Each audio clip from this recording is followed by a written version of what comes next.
really kind of obsessed about, just curious, and so I took lessons with him, and he kind of showed me how to do it. I still can't really do it that well, but you can hear the tone difference. If I was doing funk strumming with the normal thing, it sounds, it's okay, but if you do it from the Benson stuff,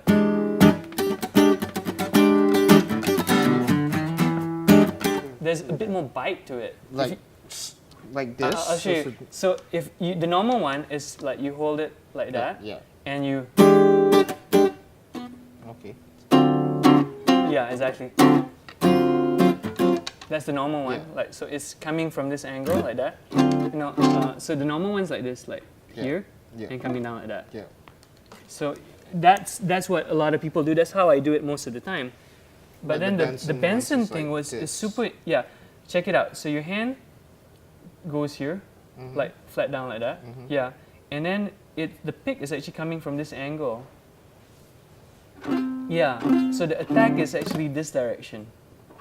Yeah, to me, yeah, it sounds like there's more attack, but it's very weird because you actually very unnatural. Okay, yeah, it's very weird. Walking around like this. Yeah. Usually it's like this, like this motion, but you get this bite to it.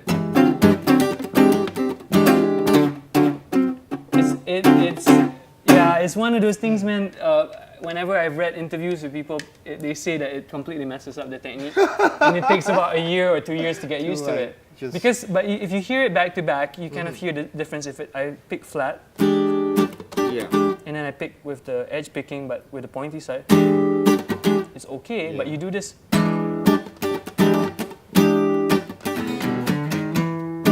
So I've been really kind of exploring that.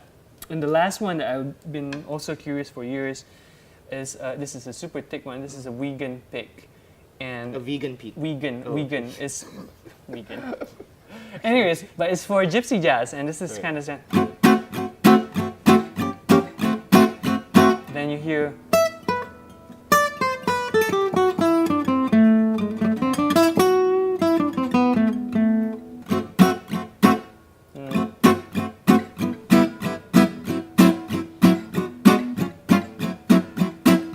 If you use a normal pick, right, you cannot get the sound. It sounds like, even if you use the right posture, it sounds so thin. But if you use this and you get the right kind of posture, that's like a bass pick. It's almost like, it's kind of like a bass pick. I mean, if you just hold it, you can see how thick it is. Yeah.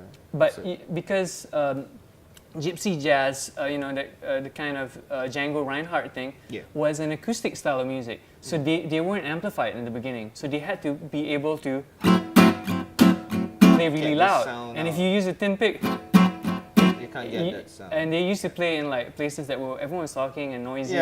Like a bar. Like a bar, you need to cut through the noise. There's no amplification. No amplification. Yeah. So what can you do? Make your pick thicker.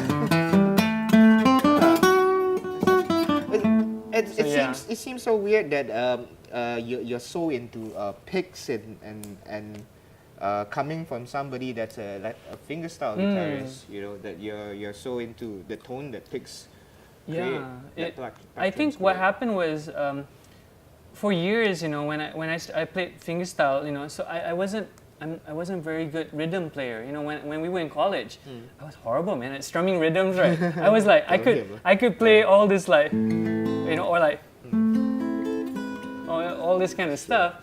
But then when you ask me to strum, like, I'd be like out of time or something. And so I think over the years, I was just like, man, it's something that I like, the sound, like just like, or Elliott Smith.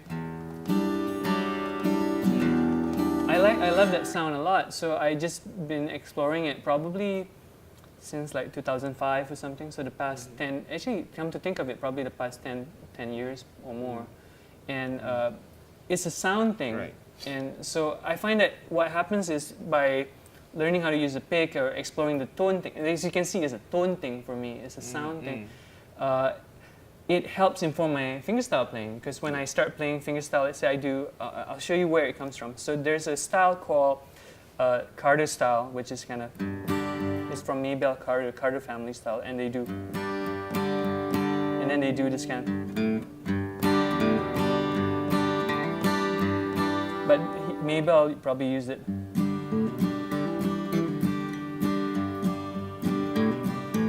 So I wrote a song called Serendipity and Serinda, which I'm trying to be a folk singer, but Okay. so I do this kind of thing.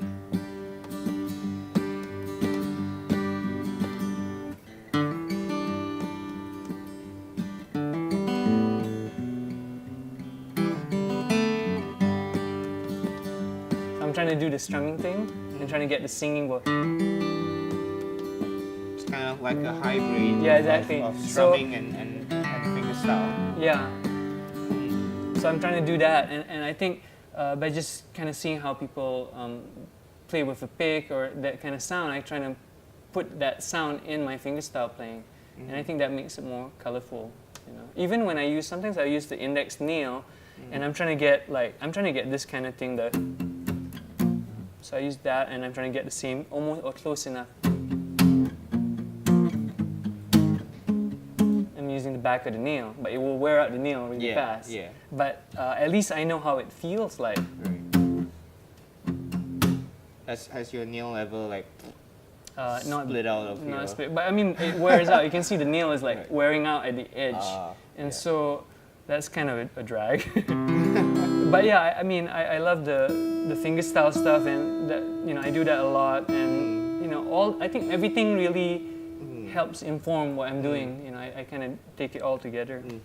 So let's say I'm the principal of Juilliard, and you're applying for a job. Okay. What's your formal education like? Well, I'll say, you know, hi sir, great to meet you. All right. Okay. Well, I have 4 degrees in music. The first 4 degrees in music. Great.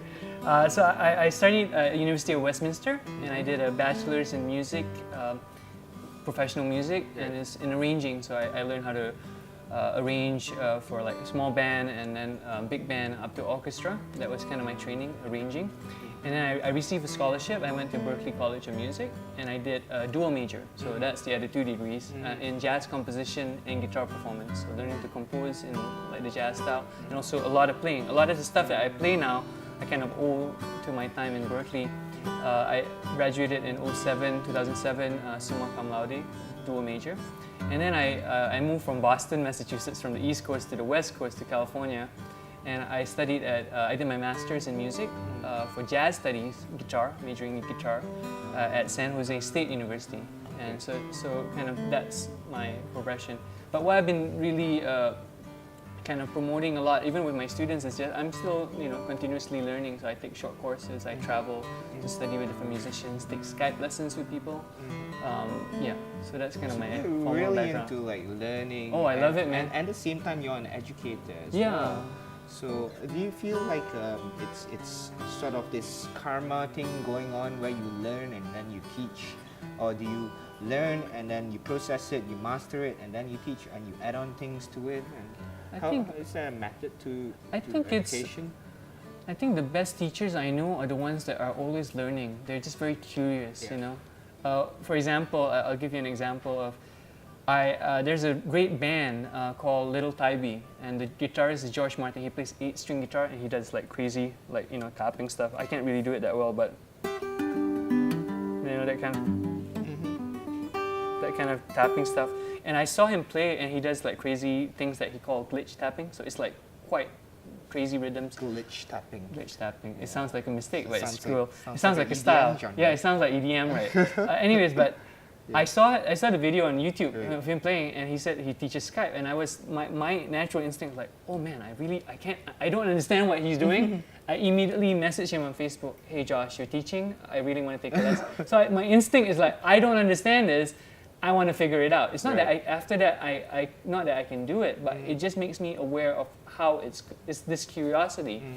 And I find that my performing informs my teaching, and my teaching informs my performing. But I think the thing about classical guitar that was really, really cool is just it taught me a lot about how to learn and how to practice, or like in tone production. I mean, the difference between and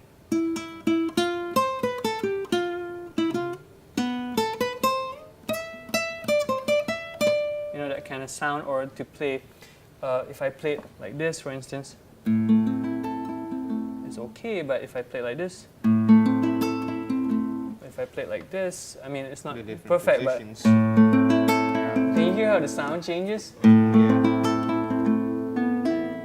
Yeah, it has to do with how the fingers are attacking the strings. If you put it, if you put it very close to your body like this, it's not very resonant. It's just, it's just. But if you kind of let it, kind of angle it a bit like that, it projects a bit more. And the whole classical posture thing kind of changes how your hand works. So when I play something like, if I play bossa nova, I might do it like this. But if I want to play it like in the classical posture, so some things will work better in this posture because of the way that the fingers attack.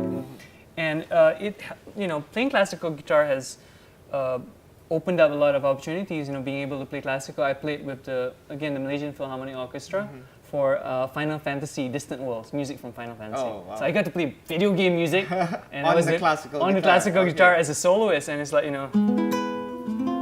I don't remember the piece right now, but it was like beautiful. Just like it's really difficult music. I spent 3 months kind of learning the solos, and then when Arnie Roth, the conductor, came back for A New World, intimate music from Final Fantasy, which is chamber, a smaller group. I also got to play for that, and that's because I studied classical guitar. In fact, when I was doing my master's, I studied with classical guitarist Steve Lin, who's a professor at San Jose State University, and he studied with Elliot Fiss. Elliot Fiss is the last pupil of Andres Segovia.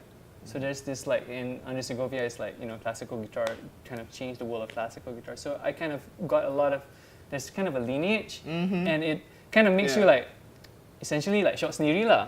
But on the other hand, it means that you kind of get some of the exercises that were probably passed on, and it really helped my playing in terms of how to practice, how to get a good sound.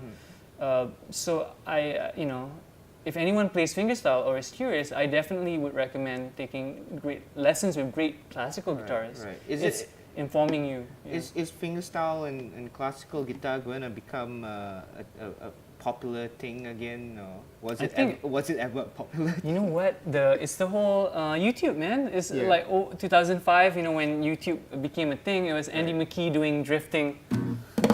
That kind of opened up a lot of people who are drawn to the whole, that kind of visual percussive guitar thing. So I have a lot of students who maybe got into a fingerstyle guitar, percussive guitar from Sung Ha Jung or Andy McKee, and it's because of YouTube or because of the internet and streaming media. You can watch how people do this stuff, and so it's a thing. Okay. And so I think it's a great time to be playing guitar. It's wonderful, man. Yeah. Exactly. Classical, electric, doesn't Classical, matter. electric. I think if you're playing music in real life, you're doing even if you're doing it for fun, 10 minutes a day. I think music is like therapy. It's just a great way to fill up your life with some joy. Well, that's all the time we have today for DETUNED. Maybe we could just end with a little jam again. Sure, man. Would you like to start it off? Maybe I could apply some of the techniques that you Sure, showed man. earlier. Let's go for it. Yeah. Let's just do it something folky. It'll be quite fun. Okay, but sure. I'll switch to this one. I'll just do G and E minor. Yeah, I'll just do.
Thank you very much. Us. Pleasure. Your pleasure, man. Thanks so much for having me.